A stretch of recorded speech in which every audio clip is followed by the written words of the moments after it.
میں بھی شعور پیدا ہو رہا ہے کہ درخت کتنے اہم ہیں. تو I think it's a very pertinent موضوع کہ اس کو اسپرچول ڈائمینشن جو ہے اس کی اس کو بھی ایکسپلور کیا جائے. تو بیسیکلی میں سب سے پہلے تو یہ جو ٹاک ہو رہی ہے it is inspired by lecture from شیخان and he was inspired by a lecture that I delivered. ہم جب علم الکلام پڑھتے تھے تو وہ کہتے تھے کہ الکلام یجر الکلام، بات سے بات نکلتی ہے. تو میں نے کوئی بات کی تو ان کو پسند آئی تو انہوں نے بات نکال لی، تو انہوں نے بات کی تو مجھے پسند آئی، اب میں اس سے بات نکال رہا ہوں لیکن وتھ سلائٹلی ڈفرینٹ ڈرفٹس. 3 سیکشنز میں ڈیوائڈ کریں گے ہم آج اپنی اس ڈسکشن کو. پہلا پارٹ ہے the symbolism of trees in the world religion, کہ ہماری جو کلیکٹیو اسپرچول کانشیسنیس ہے اس میں ٹریز کا کیا رول ہے. اور ہم تمام ریلیجن اور تمام میتھس اور تمام ٹریڈیشنز کو ایکسپلور کریں گے کہ what is common in between them when it comes to trees. And then secondly we will focus on Quran, ظاہر ہے جو ہمارا مین آج کا موضوع ہے. اور تیسرا جو سیکشن ہے اس کا وی ول conclude our discussion with a book of شیخ الاکبر شجرۃ القرآن. تو یہ 3 سیکشنز میں غالباً یہ 20 25 منٹ لگنے چاہیے. Let's see.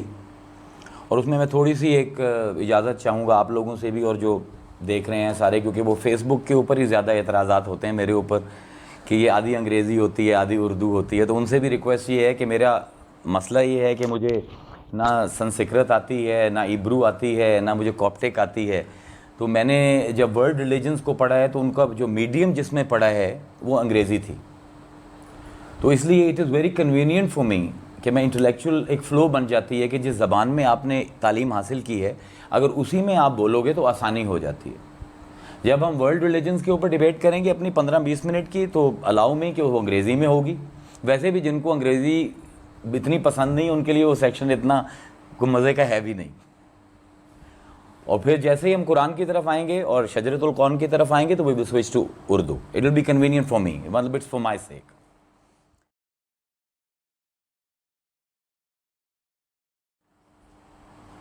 تو we will start.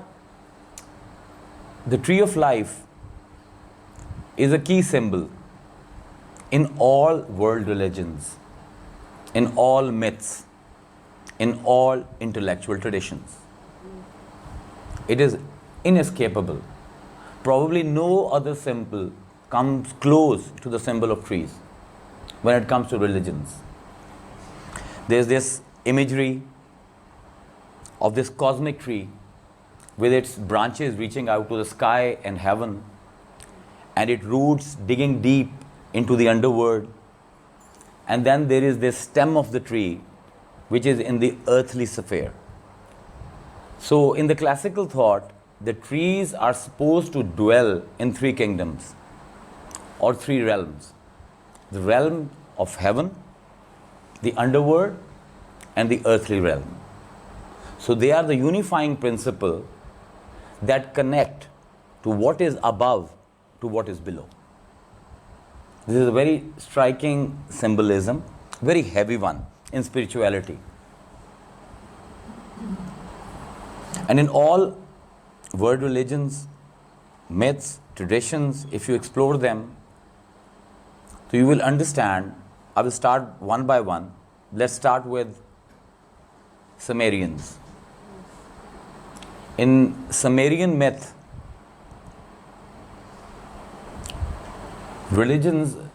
Sumerian religions, the really old ones, the trees were the symbol of the dwellings of the gods.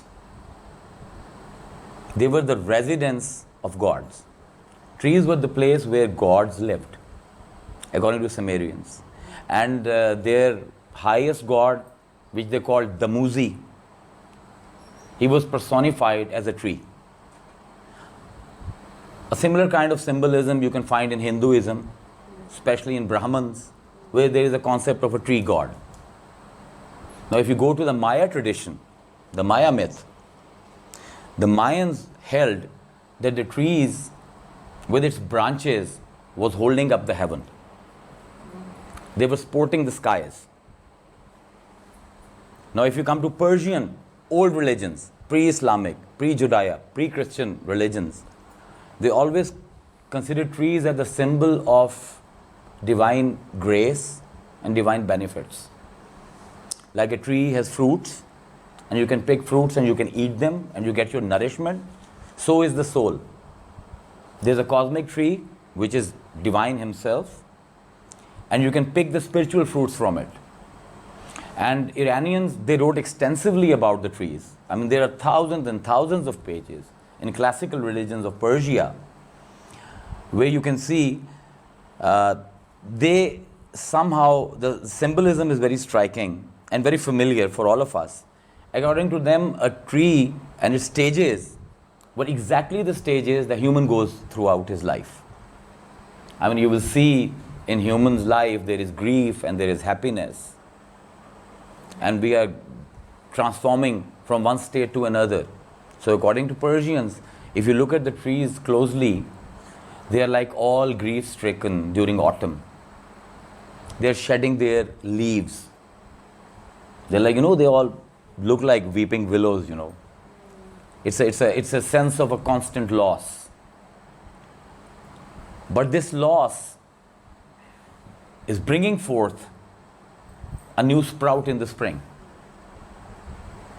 So right from the seedling to the development of the tree and its behavior and the impact the weather has on the trees, it's very close to what humans go through. So for Persians, our life, the tree was a symbol of human life. That was their tree of life. Now if we go to other, like for example, if we go to Egyptians, in Egyptian religions, the old ones, the trees were the agents that were stationed between life and death. And they were connecting life to death and death to life. And there are a lot to say about it that we cannot afford to go because I only have 15-20 minutes for this section. So we'll be just getting an overview of the different religions, what they have to say about it. Even in the shamanistic religions or shamanistic myths, the trees were the gatekeepers to the afterlife. They were the guardians. I mean, there was an afterlife, there was a world after this, and that was hidden from our eyes. And they were like naughty people who were trying to approach and steal the secrets. And the trees were the guardians and the gatekeepers. They will not let all of us go into those secrets. And then, even if you look at Buddhism, Buddha gets enlightenment while contemplating in his Buddha pose under a Bodhi tree. So Bodhi tree is very divine for Buddhists. Even if you go to the Far East, even if you read the Chinese traditional myths, you will understand there's a tree of life in Chinese myths, and it has two symbols, carvings on it. One is the dragon and the other is the phoenix, where the dragon is a symbol of immortality. Even when Persians wrote about it, they wrote about a tree which was immortal.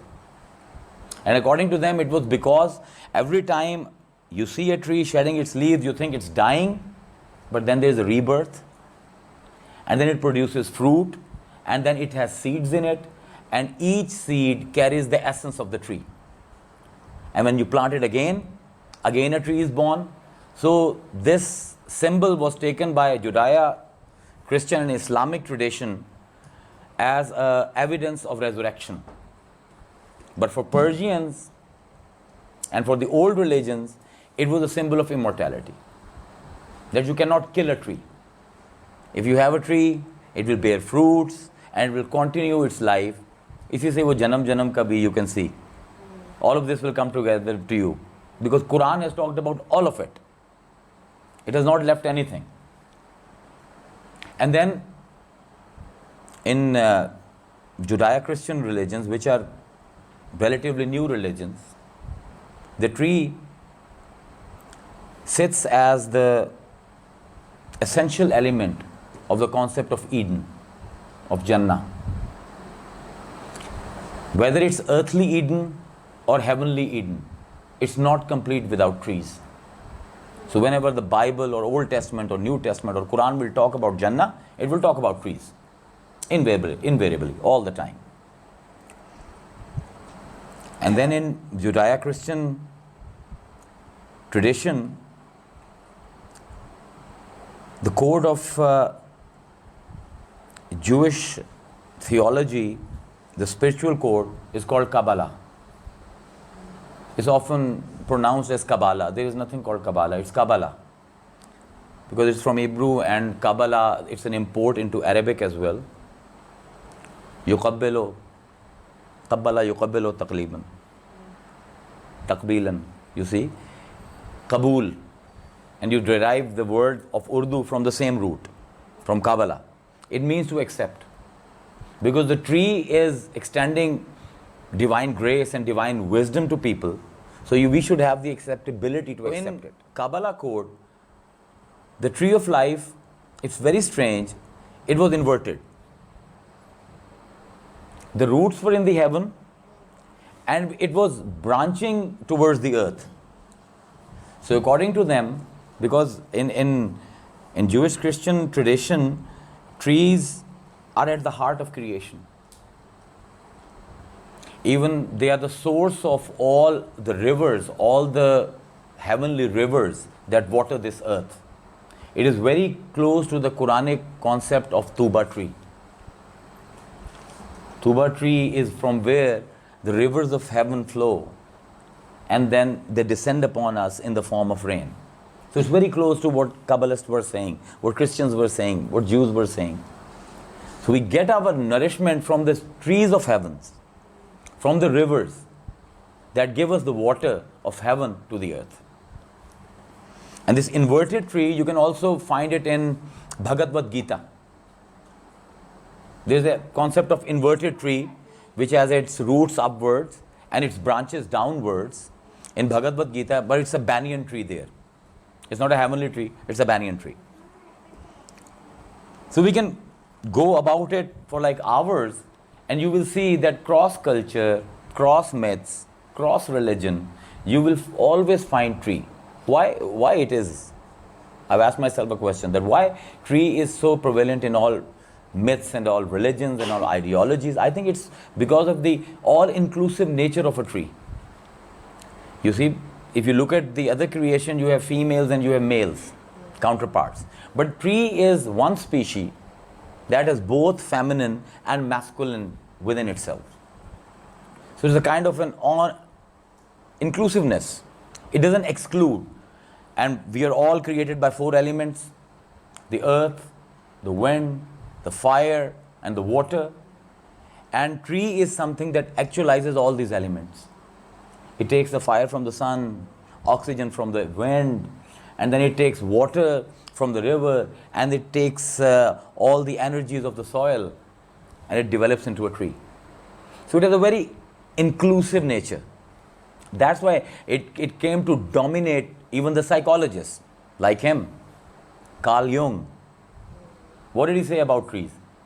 He said a tree is the symbol of collective unconscious of all people.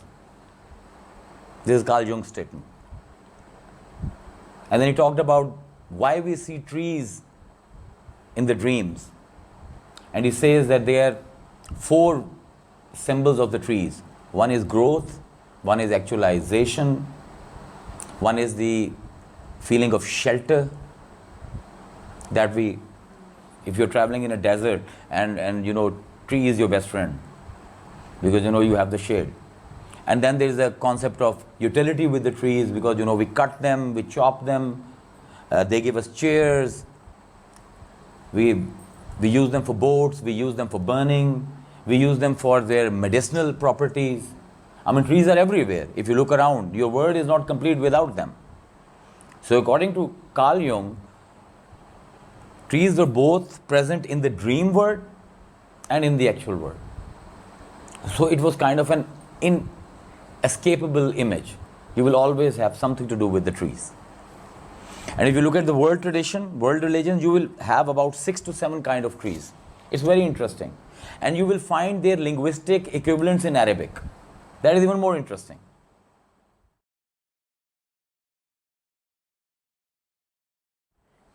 First of all these traditions talk about trees, and they talk in a very similar way. And when we're talking about now, because we are going to the second section towards Quran, so I would like to conclude that there are like 6-7 kinds of trees. If you look at the world tradition, there's a cosmic tree, which according to Ibn al-Arabi is Shajaratul Kaun. Then there's a tree of knowledge of Bible, from which the Adam tasted and he knew about good and bad, and the whole game started. So that is Shajaratul Ilm. Then there is tree of eternity in all these traditions that I have been talking about. We find it in Quran. It's called Shajaratul Khulud, from Khuld, remaining, something that is indestructible. And then there is the family tree, Shajaratul Nasb, that we all have. Falan falan ka beta hai, falan falan ka beta hai, up to Adam. And then there is tree of life, Shajaratul Hayat, and many other trees. I'm just giving you an outline.